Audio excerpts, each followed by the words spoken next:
right. Thank you, Chairman, and welcome, Mr. Secretary. One of your themes for the CDC is transparency. And I think when I hear you talk about transparency, I think part of that is sharing what you know, what the CDC knows with parents so that they can make decisions. Behind me, I know it's going to be hard to see from there. I can barely read it. This is the current CDC recommendations for vaccines for children. On day number 1, they get their first jab, a hepatitis vaccine. By the time they're 18 months, they've had 18 jabs. By the time they get to be old enough to vote, they have 76 jabs. Now, when I listen, what I hear you say is that, look, vaccines are drugs. We need a measured response and a measured, when do we use this? It's interesting that the United States has put age 65 and older for COVID vaccine. UK has chosen 75 and France 80. Obviously, scientists disagree exactly when that should or shouldn't be. Hepatitis B vaccine, it makes no sense to me. I've only delivered 5,000 babies, but we do a hepatitis test on every mom. By the time she delivers that baby, I know her pretty well. And if she doesn't have any risk factors, if she's not an IV drug abuser, if she's in a stable monogamous relationship, nobody at home has hepatitis, I don't see the benefit myself in that hepatitis vaccine. Everyone's eligible for it, everyone can get it. Can you just speak a little bit, when you talk about transparency and trying to empower and make vaccines available, these should be treated just like a medication?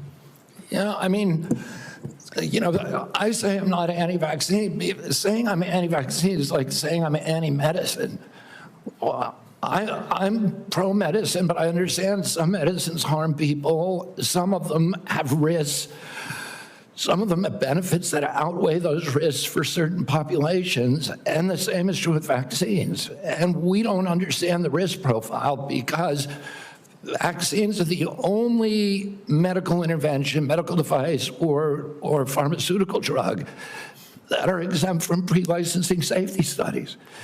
And so there are 2 hepatitis vaccines, and one of them had a safety study that lasted for 4 days on 143 kids for a product that's going to be given to 76 million kids. Yeah.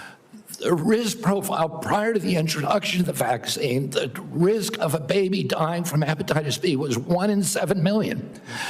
That means you need to give 7 million hepatitis B vaccines to prevent 1 death if you're going to give 7 million. So, Mr. Secretary, and I guess before the press labels me wrong, I'm not anti-vax either. I think MMR's been a great vaccine. The DPT's been a great vaccine. Polio's been a great vaccine. Smallpox. So there are great, but it's the measured approach that we're after, the transparency. You're trying to empower parents here. What I feel the difference is, sometimes my friends across the aisle feel like there's a one-size-fits-all, that they should be telling parents what to do. And what you and I are fighting for is we want to empower parents to make these decisions. I want to talk about morbidity and mortality of COVID for just a second. It is so true that 2 things can be true, and I don't understand why, just the rabbit hole some of my colleagues are going down. There's a big difference. When I was out there practicing, doing volunteer work, I was so confused myself on the numbers. People dying with COVID versus from COVID. And we still don't have that message, and I think that's what I hear you saying as well. How many people died from COVID versus with COVID is a different answer. The situation today is so different when this monster virus was made at a laboratory in Wuhan, China, and none of us had ever seen this virus, and we had no immunity to it. But today, every American's had COVID a dozen times probably, and we built up immunity. I think that's why both things are true. It was a miracle. Warp speed was a miracle, what President Trump and his team did, and it saved millions of lives most likely. But it's also true that it probably killed some people. Like most vaccines do, there is a death rate associated. So both things are true. Anything else you want to clear up on the morbidity, mortality of COVID and COVID vaccines? Well, I think you just cleared it up. The COVID vaccine was critical. President Trump's leadership got it to us when our society was locked down. It allowed us to open up. It was, as I said, perfectly matched to a virus that was new in the experience of humanity. And so it was a miracle.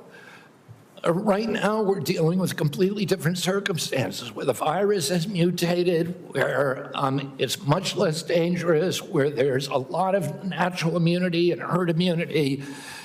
And so the calculus is different and it's complicated. And, if you just want to turn everything into a soundbite, it makes it, you can't have a grown-up conversation. But, there were more reports to VAERS, which is the only surveillance system that we have, of injuries and deaths from that vaccine that all vaccines put together in history. So we have to acknowledge that there was a cause.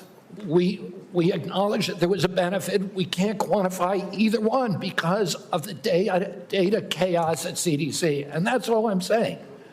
And they think I'm being evasive because I won't make a kind of a statement that's almost religious in nature. Did it save 1 million lives? Well, there's no data to support that. Or maybe data, there's no study, that there's modeling studies, there's faulty data. I'm not going to sign on to something if I can't do it to a scientific certainty. It doesn't mean that I'm, anti-vax. It just means I'm pro-science.